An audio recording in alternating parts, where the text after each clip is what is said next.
ఈరోజు కూటమి ప్రభుత్వం అన్ని వర్గాలని మోసం చేసిన విధంగానే రైతులను కూడా మోసం చేయడం అనేటువంటిది దుర్మార్గమైనటువంటి సందర్భం. ఎందుకంటే ఎప్పటికప్పుడు డైవర్షన్ పాలిటిక్స్ చేస్తూ రైతులకు సంబంధించినటువంటి సమస్యలను పట్టించుకోకుండా ఒక పక్క రైతుల సమస్యలని పరిష్కారం చేయకపోగా రైతులకు ఏదైతే అమలు చేస్తానని చెప్పి ఎన్నికలకు ముందు హామీ ఇచ్చాడో చంద్రబాబు నాయుడు గారు వాటిని వీటిని కూడా అమలు చేయకుండా రైతులను అనేక రకాలైనటువంటి ఇబ్బందులకు గురి చేస్తూ వ్యవసాయాన్ని సంక్షోభంలోకి నెట్టివేసేటువంటి పరిస్థితులు స్పష్టంగా మనకు కనిపిస్తున్నాయి. ఈరోజు దాదాపుగా వ్యవసాయం అనేటువంటిది సంక్షోభంలో కూరుకుపోయింది. రైతు అనేటువంటి వాడు అన్నదాత అప్పులు పాలయ్యాడు. పండించుకోవడానికి అనేక రకాలైనటువంటి సమస్యలు వెంటాడుతున్నాయి. సూపర్ 6లో ఉన్నటువంటి పెట్టుబడి సాయం అయితే ఈరోజు రైతులకు అందించలేదు. ఇటువంటి నేపథ్యంలో అనేక రకాలైనటువంటి ఇబ్బందులు పడుతూ చివరికి ఏదో ఒక విధంగా పండించుకున్నటువంటి ధాన్యానికి గిట్టుబాటు ధర లేకపోవడంతో గత్యంతరం లేక మరో మార్గం లేక రైతులు ఆత్మహత్యల వైపు మొగ్గు చూపించడం అనేటువంటిది ఇది నిజంగా దురదృష్టకరమైనటువంటి పరిణామం.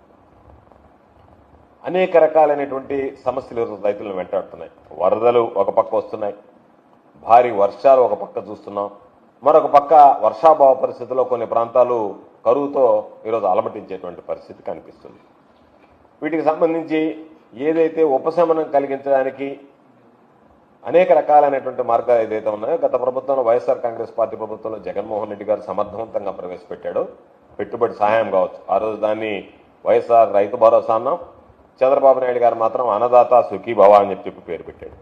బీమా పరిహారం కావచ్చు, బీమాకు సంబంధించినటువంటి ప్రీమియం చెల్లించడం, ఆ బీమాకు సంబంధించినటువంటి పరిహారాన్ని రాబట్టి రైతులకు చెల్లింపులు చేపట్టడం, అదేవిధంగా కరువు సహాయం కావచ్చు. ఇవేవి కూడా ఈరోజు ఈ ప్రభుత్వంలో అందించాలనేటువంటి ఆలోచన కానీ అందించాలనేటువంటి తాపత్రయం కానీ ఎక్కడ రైతులను పట్టించుకోవాలనేటువంటిది కనిపించడం లేదు. దీనికి ఈరోజు పరాకాష్ఠ ఏమిటి అంటే వైఎస్ఆర్ జిల్లాకు సంబంధించి నిన్న నాగేంద్ర వాణి అనేటువంటి రైతు దంపతులు కన్న బిడ్డలతో సహా ఆత్మహత్య చేసుకోవడం అనేటువంటిది ప్రతి ఒక్కరిని కూడా కలిచివేసింది. ఈరోజు ఒకసారి చూస్తే ఇప్పటి వరకు కూటమి ప్రభుత్వం అధికార గణాంకాలు 95 మంది అన్నదాతలు ఆత్మహత్య చేసుకున్నారు అని చెప్పి ప్రకటించడం జరిగింది. ఈ దాదాపుగా వచ్చినటువంటి ఈ 6 నెలల 7 నెలల కాలంలో దాదాపుగా.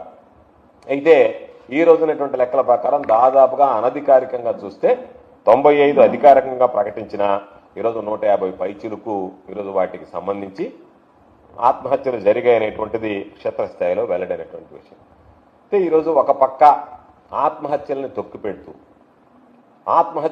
రైతు ఆత్మహత్యల గురించి పట్టించుకోకుండా ఒక పక్క రైతుల మీద కపట ప్రేమ వలకపోసినట్టుగా కపట నాటకం ఆడుతూ ఈరోజు వాళ్ళందరూ చనిపోతే లేదు వాళ్ళు వ్యవసాయం వల్ల చనిపోలేదు, వాళ్ళ ఒక వ్యక్తిగత కారణాల వల్ల చనిపోయారని చెప్పి మాట్లాడేటువంటి దౌర్భాగ్యమైనటువంటి పరిస్థితులు ఈరోజు కూటమి ప్రభుత్వంలో పెద్దల ద్వారా వాళ్ళ నోళ్ల ద్వారా రావడం అనేటువంటిది నిజంగా సహించరానటువంటి విషయం. ఒకసారి చూస్తే చంద్రబాబు నాయుడు ఏ రోజు ముఖ్యమంత్రిగా ఉన్నా వ్యవసాయానికి సంబంధించి రైతులకు సంబంధించి అవి నిజంగా పాపం దుర్దినాలుగానే ఆలోచించాల్సినటువంటి పరిస్థితి ఉంటుంది.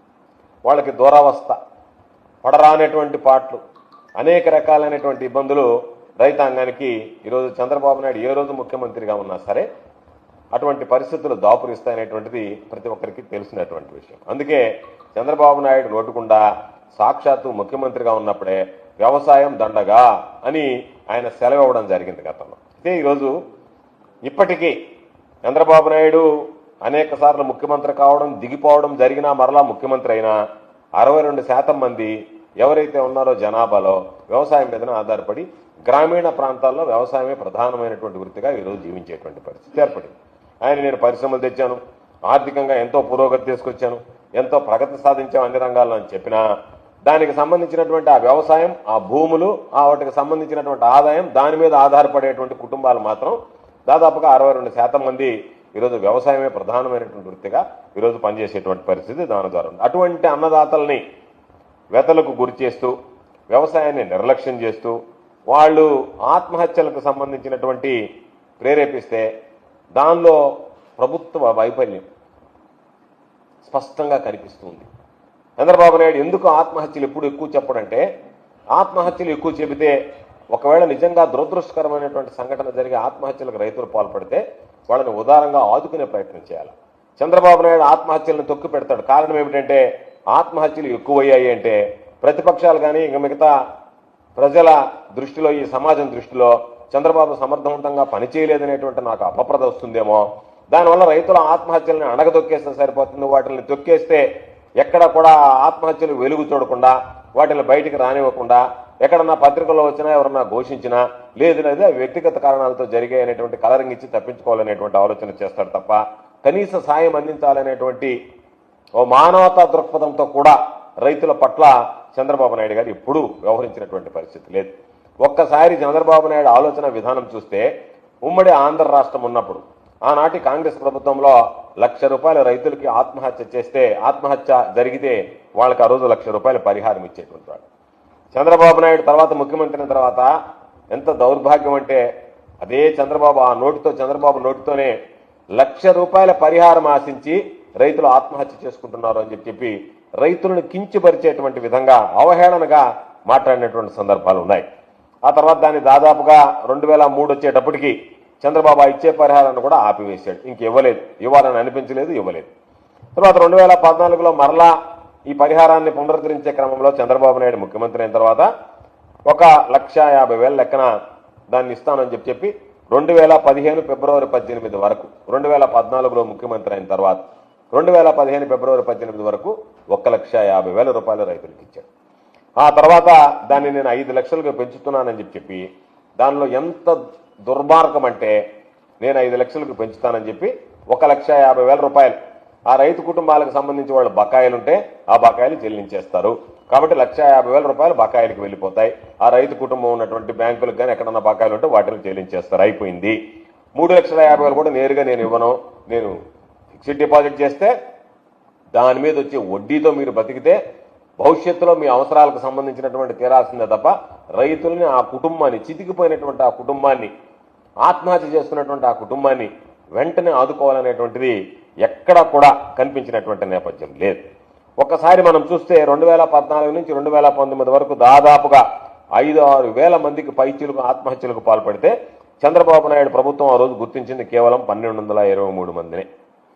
ఆ 1,223 మందిలో కూడా వీళ్ళు రైతులు ఆత్మహత్య చేసుకున్న, వ్యవసాయానికి సంబంధించినటువంటి సందర్భంలో వీళ్ళు ఆత్మహత్యలకు పాల్పడలేదు, వ్యవసాయంలో నష్టపోయి పాల్పడలేదని చెప్పి కేవలం 450 మందికి ఆ రోజు 20,12,00,000 కౌలు రైతులకు ₹1 కూడా ఇచ్చినటువంటి సందర్భం లేదు. కేవలం ఈ 450 మందికి 20,12,00,000 ఇచ్చి చేతులు దులుపుకున్నటువంటి నేపథ్యం చంద్రబాబు నాయుడు గారిది.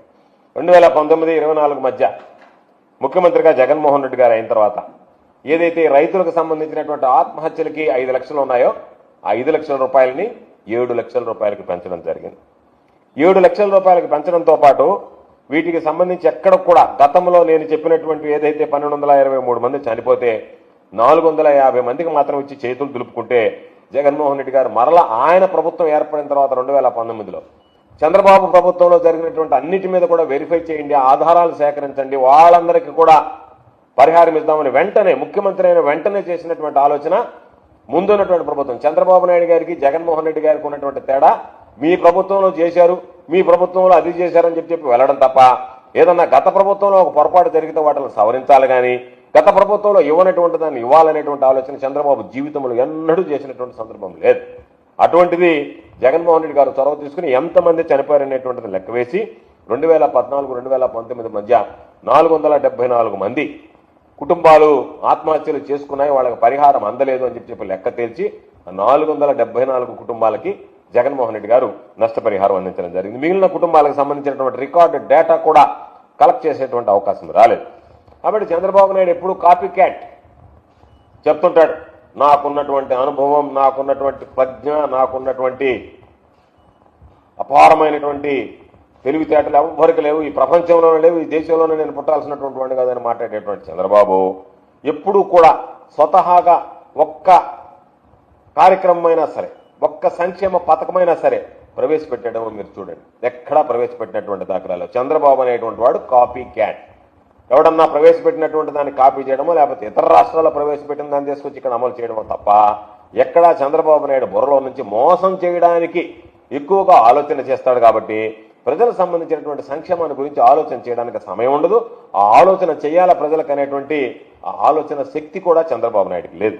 అందుకనే ఈరోజు అందరినీ గతంలో చూసాం, కాంగ్రెస్ పార్టీ రుణమాఫీ చేస్తే నేను వస్తే రుణమాఫీ చేస్తానని 2014లో అధికారంలోకి వచ్చిన తర్వాత ఎన్ని రకాలైనటువంటి నిబంధనలు విధించి రైతులకు ఇవ్వడానికి డబ్బులు మనసు రాక రైతు రుణమాఫీ పేరుతో మోసం చేశాడు. ఈరోజు మరలా జగన్మోహన్ రెడ్డి గారు రైతులకు పెట్టుబడి సాయం ఇస్తుంటే లేదు, జగన్మోహన్ రెడ్డి గారు ఇచ్చేటువంటిది 13,500, నేను 20,000 రూపాయలకు పెంచుతానని చెప్పి దాని పేరు కూడా అన్నదాత సుఖీభవ అని చెప్పి ప్రకటించాడు. ఇచ్చినటువంటి పరిస్థితి లేదు. ఈ పెట్టుబడి సాయం కూడా జగన్మోహన్ రెడ్డి గారిని చూసి కాపీ కొట్టి జగన్మోహన్ రెడ్డి గారు 13,500 ఇస్తే నేను 20,000 ఇస్తానని చెప్పి ప్రకటించాడు తప్ప చంద్రబాబు నాయుడికి అటువంటి ఆలోచన, అంత అనుభవజ్ఞుడైనటువంటి చంద్రబాబు నాయుడికి రైతుల పట్ల ఉదారంగా వ్యవహరించాలనేటువంటి ఆలోచన రాకపోవడం అనేటువంటిది ఈరోజు రైతాంగం మొత్తం గమనించాలనేటువంటిది ఈ సందర్భంగా తెలియజేస్తున్నారు. కాబట్టి చంద్రబాబు అన్ని రంగాల్లో కూడా జగన్మోహన్ రెడ్డి గారు రాగా రైతులను ఆదుకోవడంలో విఫలం చెందాడు. అకాల వర్షాలు వచ్చినా సరే, వరదలు వచ్చినా సరే, నష్టపోయినటువంటి రైతుల గురించి ఆలోచన చేసేటువంటి పరిస్థితుల్లో లేడు. ఏదైనా సరే జగన్మోహన్ రెడ్డి గారి హయాంలో ఎవరన్నా వర్షాలు వచ్చి వరదలు వచ్చి నష్టపోతే అదే సీజన్లో ఇన్పుట్ సబ్సిడీ ఏదైతే ఉందో ఆ సీజన్ ముగిసే లోపలనే రైతుల ఖాతాలో జమ చేసేటువంటి ఒక విధానాన్ని తీసుకొచ్చాడు. ఈరోజు చంద్రబాబు నాయుడు గతంలో బకాయిలు పెట్టి వెళ్ళిపోయాడు. గతంలో ముఖ్యమంత్రిగా ఉన్నప్పుడు మరలా ఈరోజు కూటమి ప్రభుత్వంలో కూడా రైతులను ఆదుకోవాలనేటువంటి ఆలోచన చేసేటువంటి పరిస్థితి.